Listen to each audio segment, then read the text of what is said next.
The morning they buried Thomas Cooper, the wind off the Wyoming plains howled so fierce that the preacher had to shout the Lord's Prayer, and Rebecca Cooper stood at the graveside in her one black dress, dry-eyed, already calculating how many days remained before the bank in Laramie County came to take everything she had left in the world.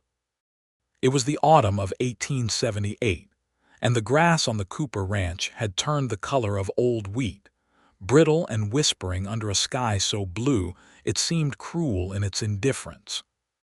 Thomas had been thrown from his horse 3 days before, out past the north fence line where the coyotes ran thick, and by the time young Danny Ruiz had found him and brought word back to the house, there had been nothing left to do but send for the undertaker. Rebecca had not cried then, and she did not cry now, standing beside the raw earth with her hands folded and her jaw set like a woman twice her 26 years.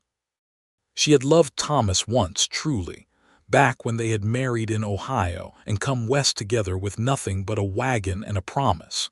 But the man who had died out on that ridge had not been the boy she married.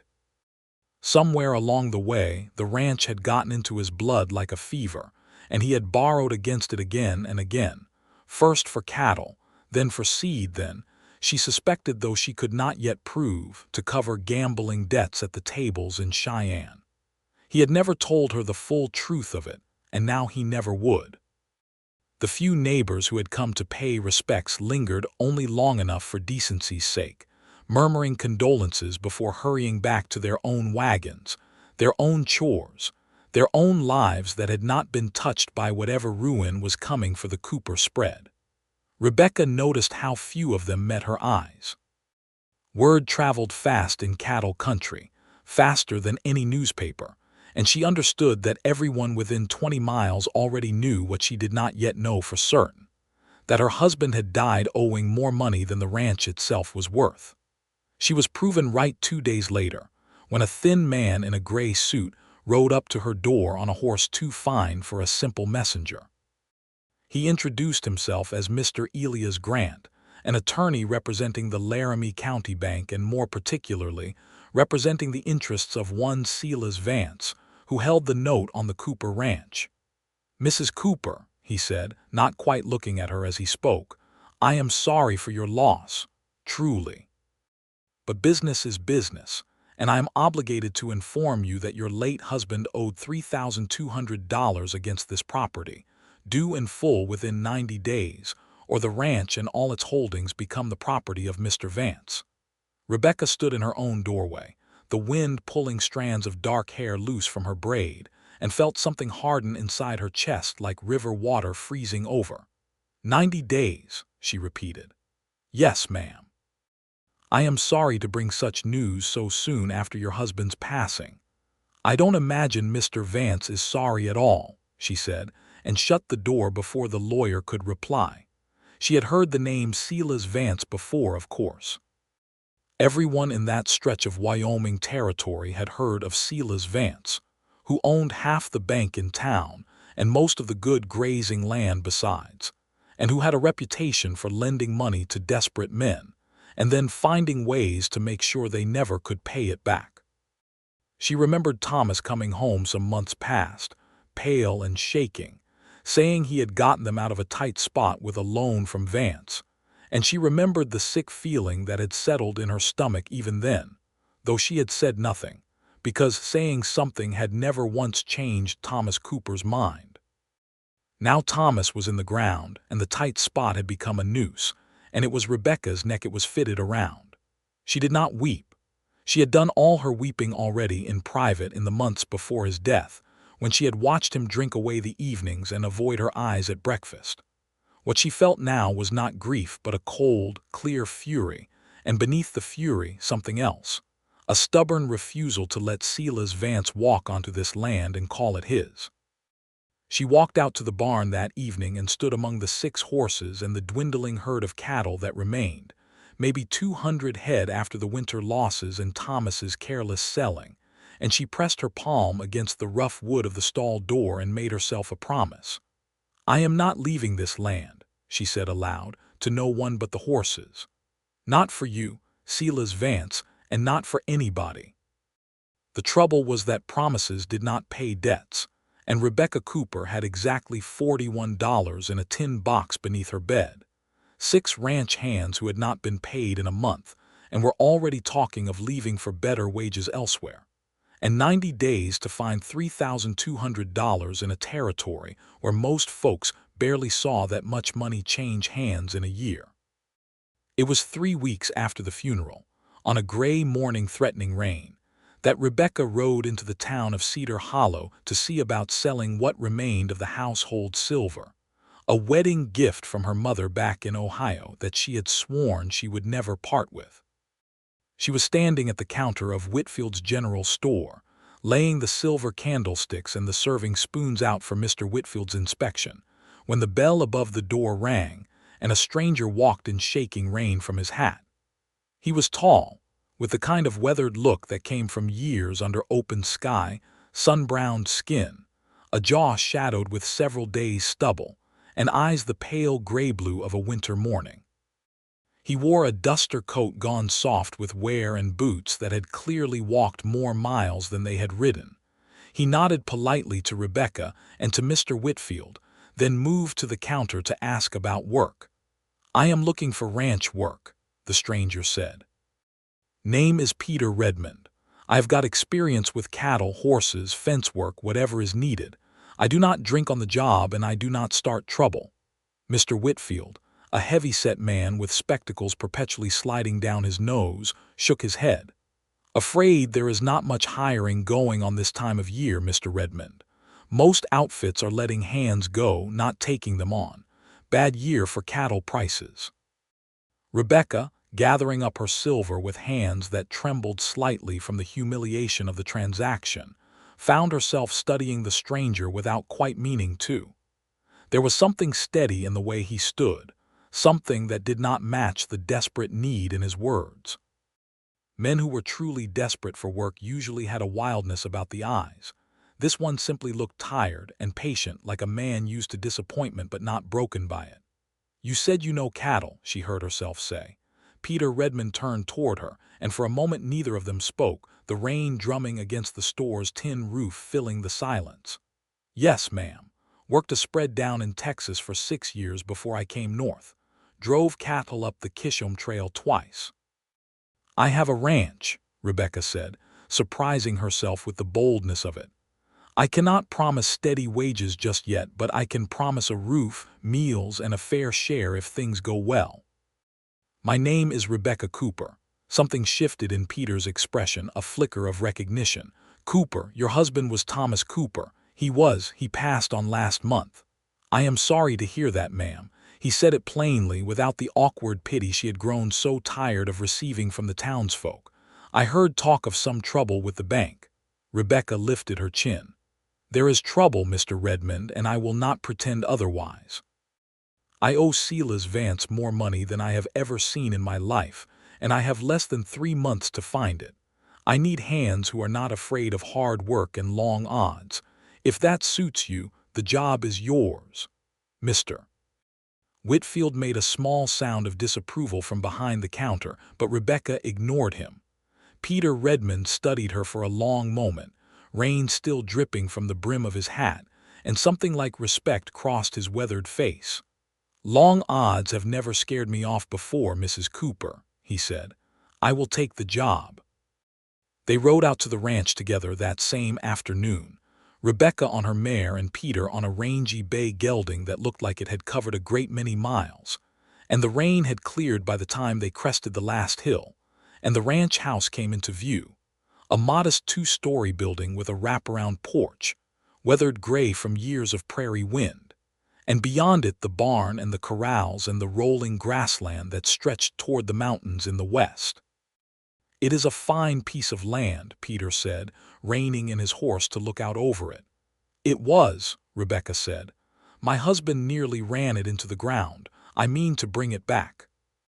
"I believe you might," Peter said, and there was no flattery in it, only a simple assessment, the kind one worked man might give another. Rebecca found she appreciated that more than any amount of sympathy the town had offered her. The other hands, 4 men who had stayed on out of loyalty or lack of better prospects, and 2 who had already given their notice. Eyed the newcomer with the usual suspicion cowhands showed any stranger. But within a week Peter Redmond had proven himself capable enough that even the skeptical old foreman, a grizzled man named Amos Delaney, grudgingly admitted the new hire knew his business.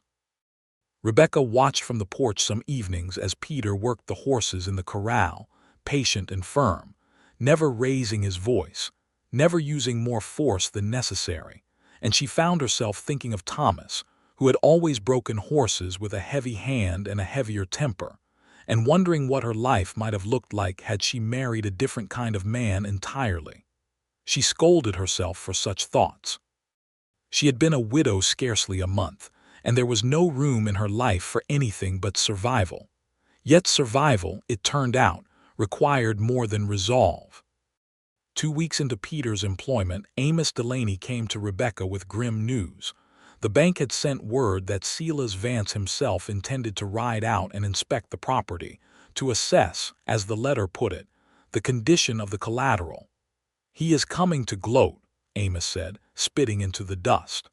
"Mark my words, Mrs. Cooper, that man does not do anything out of simple curiosity." Silas Vance arrived 3 days later on a black carriage, more suited to a city street than a ranch road, dressed in a fine dark suit with a silver watch chain gleaming at his waist. A man in his 50s with iron-gray hair slicked back and cold, dark eyes that missed nothing. He did not dismount from the carriage at first, simply surveyed the ranch house and the corrals with the appraising look of a man counting his future profits. "Mrs. Cooper," he said when she came out to meet him, her spine straight, her expression carefully neutral, "my condolences on your husband's passing. A terrible thing, though I confess I am not entirely surprised. Thomas was never a man for careful planning." "You lent him money knowing that, Mr. Vance," Rebecca said. "I understand it was good business for you." A thin smile crossed Vance's face. "Business is business, Mrs. Cooper. I hold no ill will toward you personally. But a debt is a debt, and I intend to collect what is owed, one way or another. You have, by my calculation, 67 days remaining. I am aware of the calendar, Mr. Vance." "Good. Then you are also aware that $3,200 is a considerable sum for a widow running a struggling ranch with a skeleton crew. I would be willing to make you an offer if it eases matters. I will forgive the debt entirely in exchange for the deed." Rebecca felt Peter Redmond's presence before she saw him, coming around the corner of the barn with a coil of rope over his shoulder, pausing when he took in the scene. She did not look at him, but she felt steadied by his nearness regardless. "I have no intention of selling this ranch, Mr. Vance," she said. "Not to you, not to anyone. I will find the money." Vance's smile did not waver, but something colder entered his eyes. "As you wish, Mrs. Cooper. 67 days. He rapped his cane against the carriage door, and the driver snapped the reins, and the fine black carriage rolled away down the dusty road, leaving Rebecca standing with her fists clenched at her sides. Peter came to stand beside her, close but respectful, watching the carriage disappear over the rise. "That is the man who holds your note. That is the man who ruined my husband," Rebecca said quietly. "And who means to ruin me next unless I find a way to stop him." 67 days, Peter said, echoing Vance's words. "How many head of cattle do you have left?" "Around 200, give or take. Amos says maybe 180 are fit to sell." Peter was quiet for a moment, calculating. "If we drove them to Cheyenne, to the stockyards there, prices this season are running around $18–20 a head for good stock. That could be near $3,000, maybe more if the market holds." Rebecca turned to look at him properly for the first time since Vance's arrival, hope kindling despite herself. "You think it is possible, a drive with only 6 hands in this season?" "I have done harder drives with fewer men," Peter said. "It will not be easy. Storms this time of year and the trail is long, near 200 miles. But it is possible, Mrs. Cooper, if you are willing to risk it." "I am willing to risk anything," Rebecca said, "except losing this land."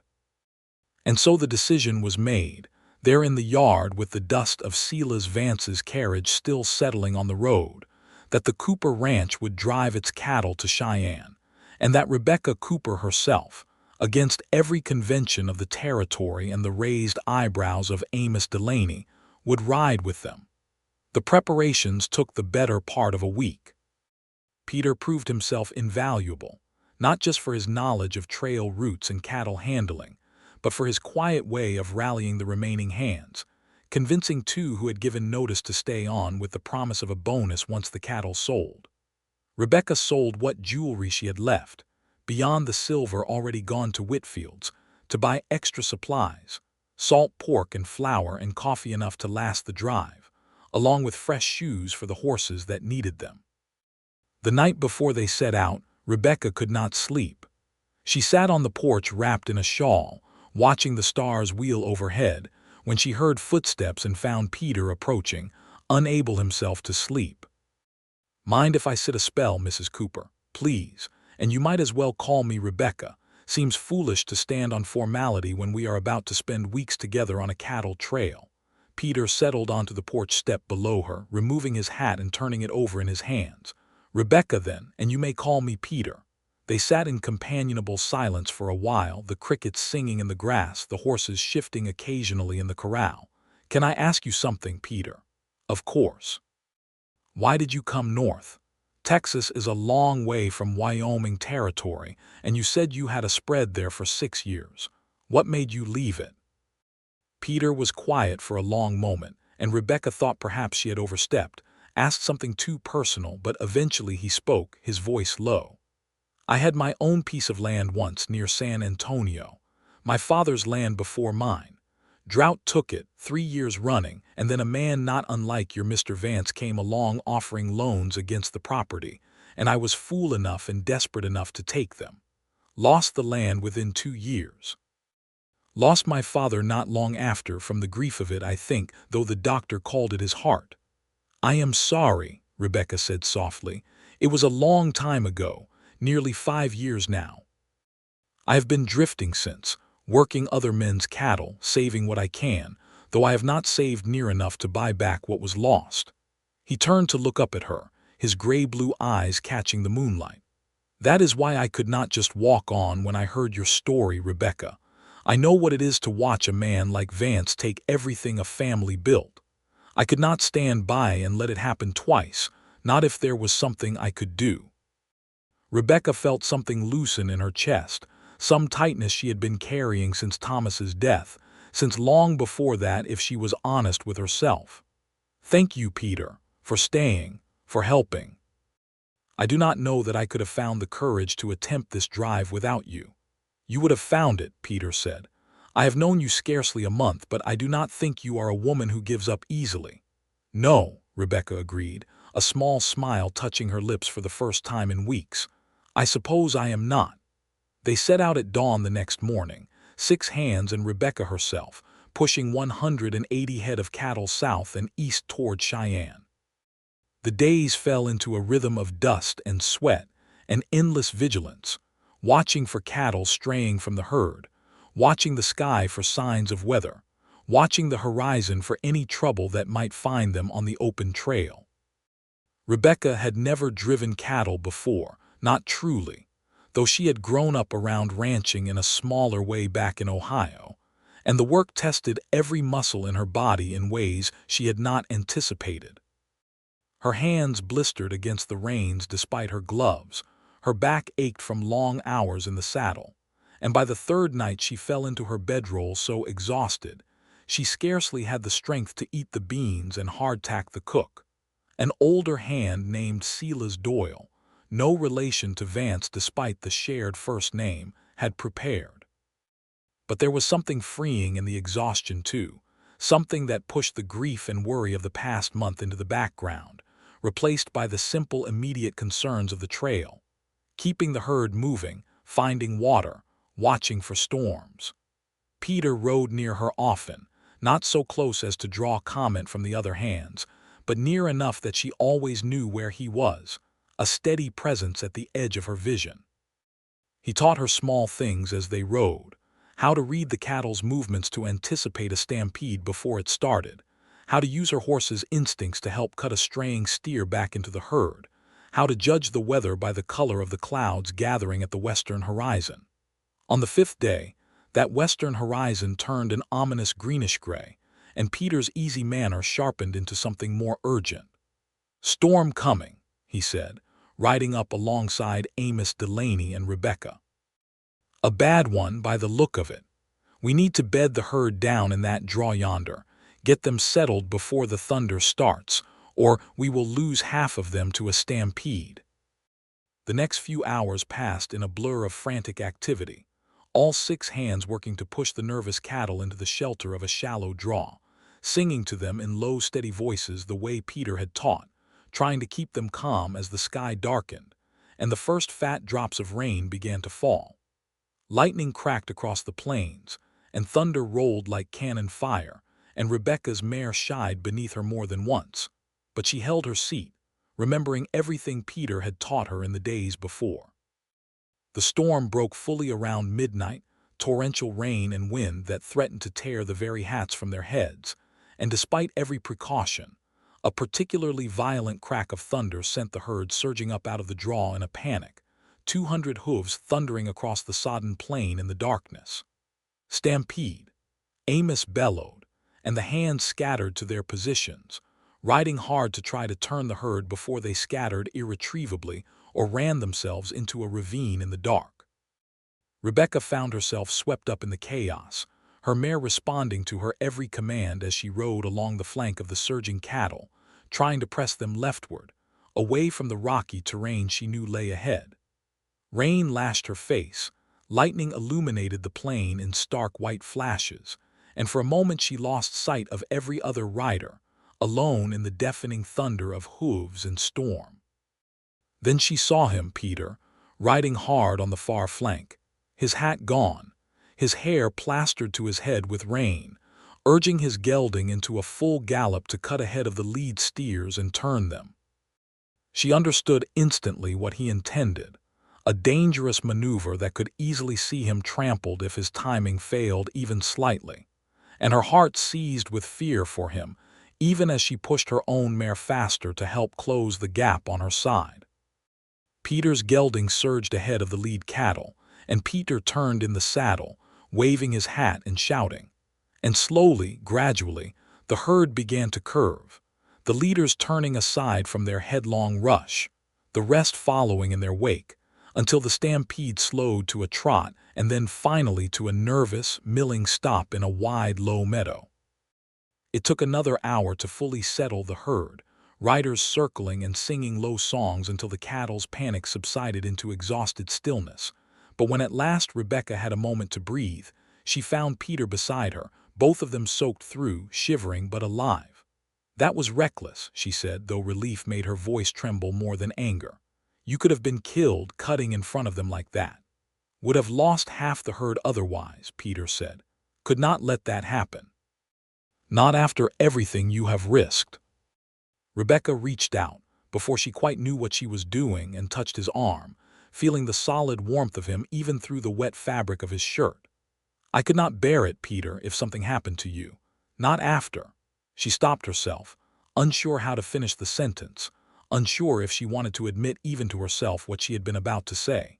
Peter's hand came up to cover hers where it rested on his arm, his gray-blue eyes steady on her face despite the rain still falling around them.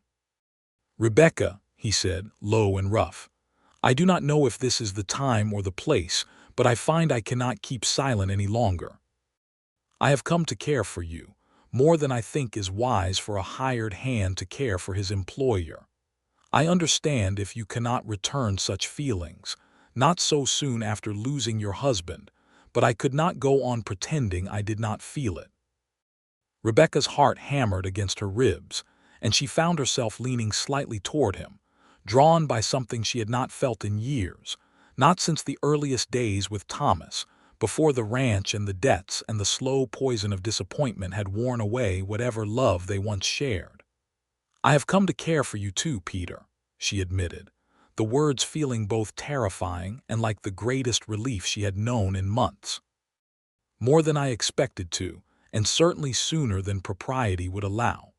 But I find I do not much care what propriety says. Out here on this storm-soaked plain with 200 head of cattle finally settled, and my whole future still uncertain. Peter's smile broke across his weathered face like sunrise, and he leaned down from his saddle, and Rebecca leaned up from hers, and they kissed there in the last scattered drops of the passing storm, brief and soft and full of promise, while their horses stood patient beneath them, and the herd settled into exhausted sleep in the meadow beyond. They did not speak of it again that night, both of them too aware of the other hands nearby and the impropriety of the moment. But something had shifted between them, an understanding that did not need further words for the time being. The remainder of the drive passed with fewer dramatics but no less exhaustion. They lost only 3 head to the stampede, a remarkably small number given the severity of the storm, and Amos Delaney, gruff as ever, admitted to Rebecca that Peter Redmond's quick thinking had likely saved them from a far worse outcome. "That man knows cattle like few I have seen," Amos said, riding beside her on the 8th day as Cheyenne's distant smoke came into view on the horizon. "You would do well to keep him on, Mrs. Cooper, once this business with Vance is settled." Rebecca glanced ahead to where Peter rode at the front of the herd, tall and steady in the saddle, and felt a warmth in her chest that had nothing to do with the autumn sun. "I intend to, Amos. In more ways than one, perhaps." Amos raised an eyebrow but said nothing further, though the corner of his mouth twitched with something like approval. They reached the stockyards outside Cheyenne on the 10th day of the drive, exhausted, filthy, but triumphant, the herd intact save for those few losses, and the following morning Rebecca stood beside Peter and Amos as the cattle buyer. A brisk businessman named Mr. Harmon inspected the stock and made his offer. "Good healthy cattle, Mrs. Cooper," Mr. Harmon said, tipping his hat to her with more respect than she typically received from businessmen in Cedar Hollow. "I can offer you $19 a head for the lot. That comes to," he consulted his ledger, $3,363 for 177 head. Rebecca felt tears prick at her eyes for the first time since Thomas's funeral, tears not of grief but of overwhelming relief. It was enough. It was more than enough, with some left over even after paying the hands their promised bonuses. "Thank you, Mr. Harmon," she said, her voice steady despite the emotion swelling in her chest. "That will do very nicely indeed." They celebrated that evening in Cheyenne with a proper meal at a hotel dining room, the first hot food not cooked over a trail fire in 10 days, and the hands, flush with their bonuses, headed out afterward to sample the town's saloons while Rebecca and Peter remained behind, sharing a quiet drink of coffee at a corner table. "We did it," Rebecca said, still somewhat disbelieving. "We actually did it, Peter." "You did it," Peter corrected. "I only helped point the way. It was your courage that got this herd to Cheyenne." "Our courage," Rebecca amended, reaching across the table to take his hand, no longer caring who might see. "I could not have done any of this without you. I mean that, Peter, more than just as thanks for your work." Peter's thumb traced gentle circles over the back of her hand, his eyes warm in the lamplight of the dining room. "Rebecca, when we get back to the ranch, and this business with Vance is settled once and for all, I would like very much to court you properly, if you would allow it. I know it has not been so long since Thomas passed, and I do not wish to rush you into anything you are not ready for." "Peter Redmond," Rebecca said, a smile spreading across her face, "I believe I have been courted quite thoroughly already, through storms and stampedes and the saving of my family's land. I do not think there is much more properly that could be asked of a man." Peter laughed, a warm, rich sound she realized she had not heard often enough in the weeks she had known him, and lifted her hand to press a kiss against her knuckles. "Then, let us call it settled, Rebecca. When we return, I intend to ask your permission to marry you, once a decent interval has passed, and Silas Vance is nothing more than an unpleasant memory." "I shall look forward to it," Rebecca said, her heart fuller than it had been in longer than she could remember. They began the journey back to the ranch the following morning, the empty cattle cars behind them now replaced with the weight of gold and banknotes carried carefully in a strongbox Rebecca kept close at all times, guarded day and night by whichever hand was not riding lead. The return trip, without the burden of driving cattle, moved considerably faster, and they made the 200 miles in just 6 days, arriving back at the Cooper Ranch with 51 days still remaining before Vance's deadline. But trouble, it seemed, had not finished with them yet. They arrived back to find the ranch house had been searched in their absence, drawers rifled through, papers scattered, though nothing of value had been taken since Rebecca had carried what little she owned of worth with her on the drive. Amos Delaney, furious, rode immediately into Cedar Hollow to fetch the sheriff, a stout, weathered man named Sheriff Cole Barton who had known Thomas Cooper for years and had never much cared for Silas Vance's methods, though he had never been able to prove any wrongdoing. "No signs of forced entry," Sheriff Barton said, examining the house with a critical eye. "Whoever did this had a key or knew how to pick a simple lock. My guess, and it is only a guess, is someone was looking for the note or for proof of how much Mrs. Cooper had paid down already." "Vance's men," Peter said, his jaw tight with anger. "This has his fingerprints all over it, even if we cannot prove it." Rebecca, sorting through her scattered papers with hands that shook slightly with suppressed fury, found something curious among the mess. A torn corner of paper that did not belong to any document she recognized, bearing part of a signature that looked remarkably like Thomas's handwriting, though the scrap made no sense on its own. "Sheriff Barton," she said slowly, "might I ask you to look at this? Does this look familiar to you at all?" The sheriff examined the scrap and frowned. "That is odd.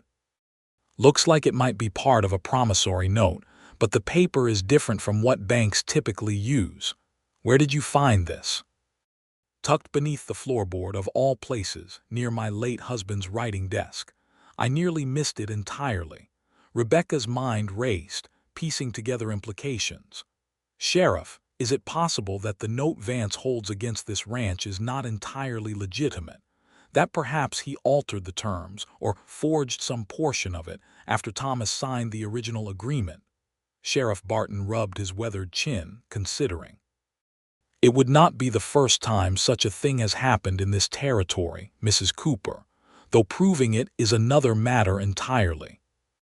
You would need the original document, or testimony from someone who witnessed the actual signing, to challenge Vance's claim in a court of law."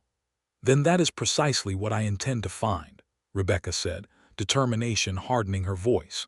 "If Silas Vance forged or altered the terms of my husband's debt, I will prove it, and I will see him answer for every wrong he has done to this family and likely to others besides." The investigation that followed occupied the better part of 2 weeks.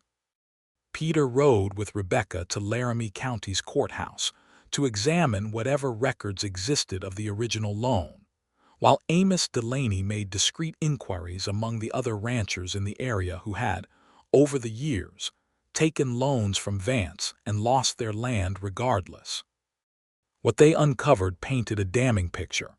At least 3 other families besides the Coopers had lost ranches to Vance under suspiciously similar circumstances, each time with notes that seemed to have grown in the telling, interest rates that climbed higher than any legitimate bank would allow, and terms that shifted subtly between the initial agreement and the final foreclosure. The breakthrough came when Rebecca, on a hunch, visited the widow of one of Vance's earlier victims, a woman named Martha Higgins who had lost her family's ranch 2 years prior and now lived in a small rented room above the Cedar Hollow bakery, working as a seamstress to survive. "He came to my husband with honeyed words," Martha told her, bitterness evident in every syllable.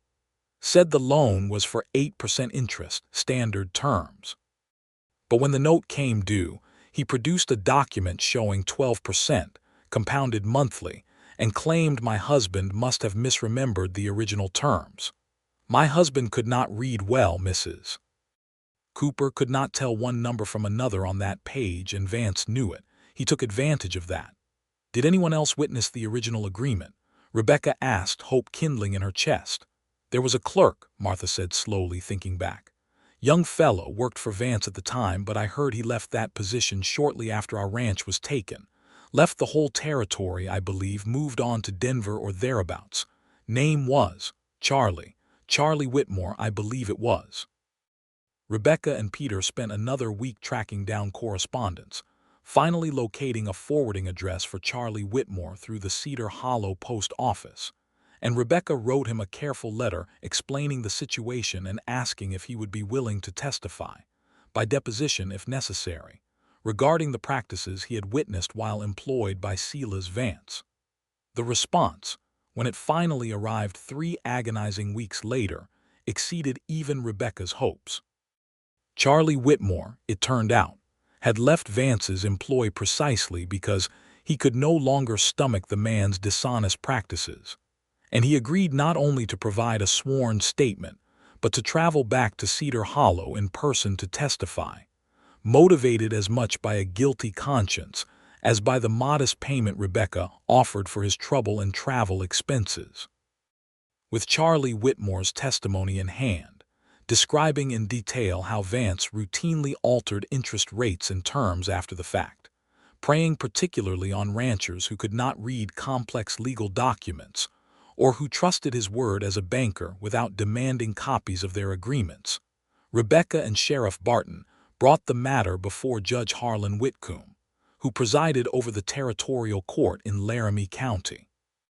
The hearing, held in the modest courthouse in Cedar Hollow on a cold morning in early winter, with snow just beginning to dust the ground outside, drew a crowd larger than Rebecca had anticipated, word having spread through the county that the widow Cooper intended to challenge Silas Vance's claim against her ranch.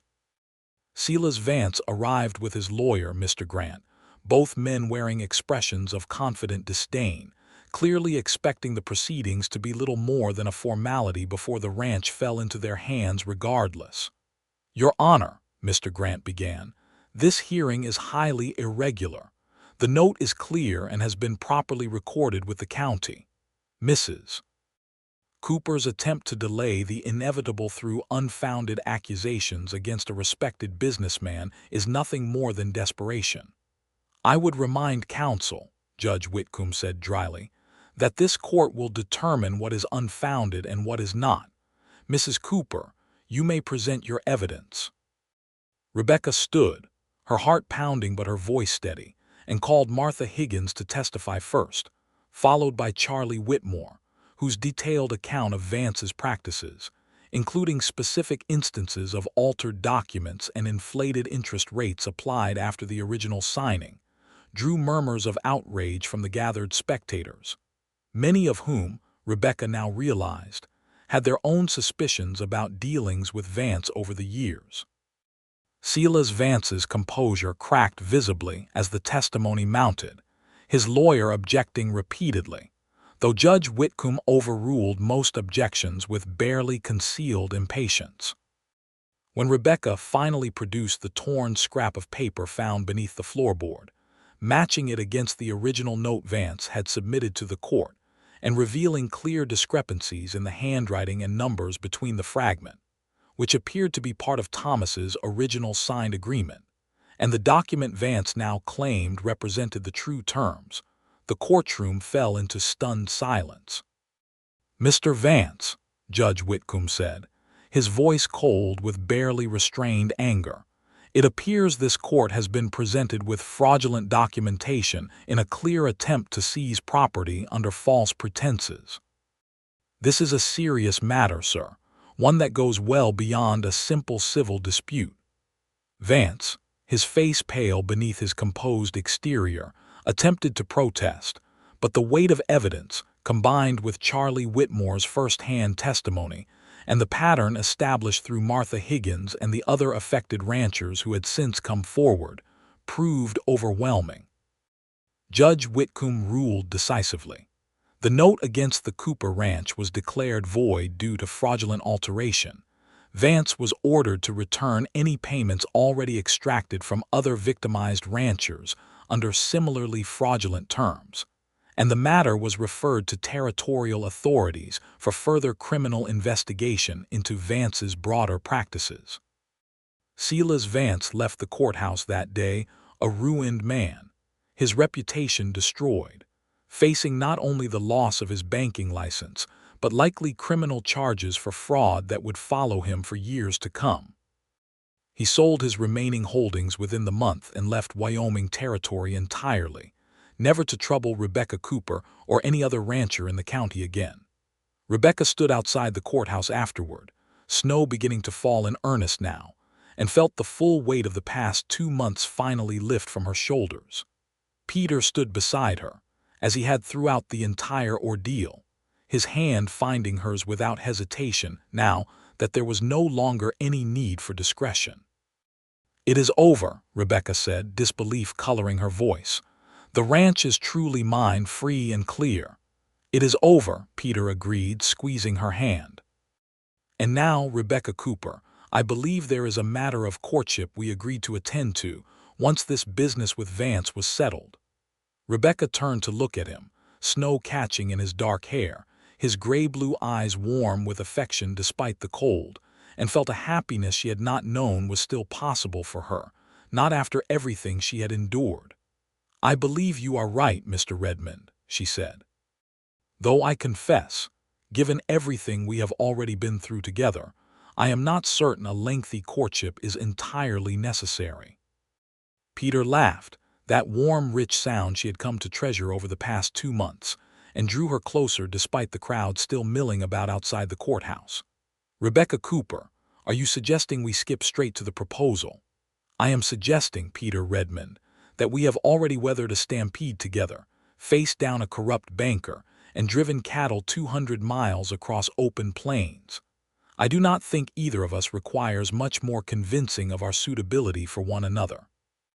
"In that case," Peter said, his voice suddenly serious despite the smile still playing at his lips, and he sank down onto one knee right there in the snow outside the Cedar Hollow courthouse, drawing gasps and murmurs from the small crowd still lingering nearby. "Rebecca Cooper, will you do me the honor of becoming my wife?" Rebecca felt tears, real tears this time, tears of pure joy rather than grief or fury, spring to her eyes as she looked down at the man who had walked into her life at her lowest moment and helped her rebuild everything she thought she had lost. "Yes," she said, her voice thick with emotion. "Yes, Peter Redmond, I will marry you." The small crowd outside the courthouse broke into applause and cheerful shouts, several of the ranchers who had lost land to Vance over the years calling out congratulations, grateful as much for the justice served that day as for the evident happiness of the widow Cooper finding love again after such hardship.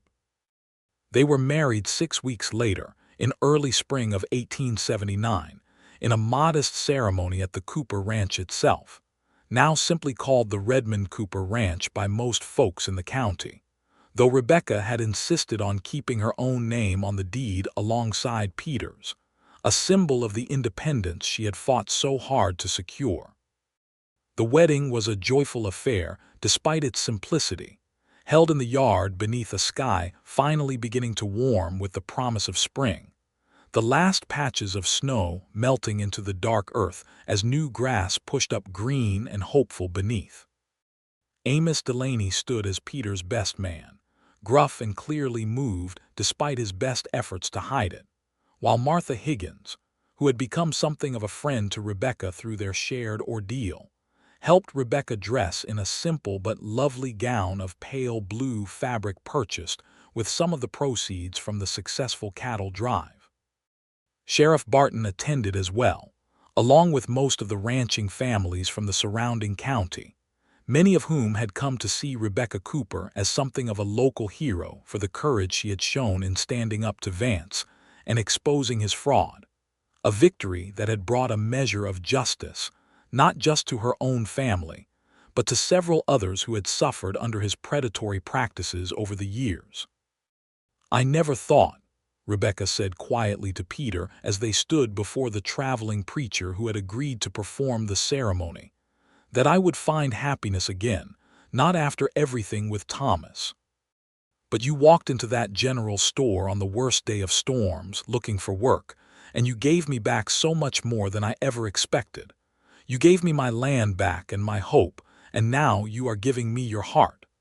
And you gave me mine in return, Peter said softly, taking both her hands in his. I lost my father's land to a man just like Vance, and I thought that piece of me was gone forever, that I would spend my life drifting from one ranch to another, never truly belonging anywhere. But you gave me a home again, Rebecca, and a family, and a reason to plant roots deeper than I ever thought I would again. I love you, more than I have words to properly express. The preacher, an elderly circuit rider named Reverend Josiah Hale, who had traveled through many territories and seen many hardships in his years of service, smiled warmly at the young couple before him. In all my years performing marriages across this territory, he said to the gathered crowd, I have rarely seen two people more deserving of the happiness they have found in each other. Rebecca Cooper and Peter Redmond, you have both known loss and hardship, and yet you have found in one another not just comfort but genuine partnership, built on courage and mutual respect. Few foundations for marriage are stronger than that. They exchanged their vows there in the yard of the ranch Rebecca had fought so hard to save, promising to stand beside each other through whatever hardships might come, to build their life together on the land that had once nearly been lost, and to raise whatever family they might be blessed with in the values of honesty and perseverance that had brought them together in the first place. The following years brought their own challenges, as ranching life always did in that unforgiving territory, droughts and harsh winters, and the constant uncertainty of cattle prices. But Rebecca and Peter faced each hardship as partners, building the Redmond Cooper Ranch into one of the most respected and prosperous outfits in Laramie County. Peter's knowledge of cattle combined with Rebecca's fierce determination and growing business acumen proved a formidable combination, and within 5 years, they had expanded their herd threefold and added acreage that had once belonged to smaller ranches that could not weather the harder seasons. They welcomed their first child, a son they named Thomas Peter Redmond, in the winter of 1880, a fitting tribute to both the past Rebecca had made peace with and the future she now embraced with her husband. Thomas Peter grew up strong and curious, riding horses almost before he could properly walk, and 2 years later they welcomed a daughter, Sarah Rebecca Redmond, who from her earliest years showed her mother's same fierce independence and her father's gentle patience with animals. Amos Delaney remained with the ranch as foreman for many years after, eventually training young Thomas Peter in the ways of cattle work, much as Peter had once shown Rebecca during that fateful first drive to Cheyenne. Martha Higgins, having become close friends with Rebecca through their shared ordeal, eventually remarried a kind widower from Cedar Hollow and often visited the ranch with her own growing family, the two women maintaining a friendship built on the understanding of hardships overcome. Silas Vance was never heard from again in Wyoming territory, though word eventually reached Cedar Hollow that he had faced criminal charges in a neighboring territory for similar fraudulent practices, finally receiving some measure of justice for the many families he had wronged over the years, including, Rebecca often reflected with quiet satisfaction, the very family that had ultimately proven strong enough to bring about his downfall.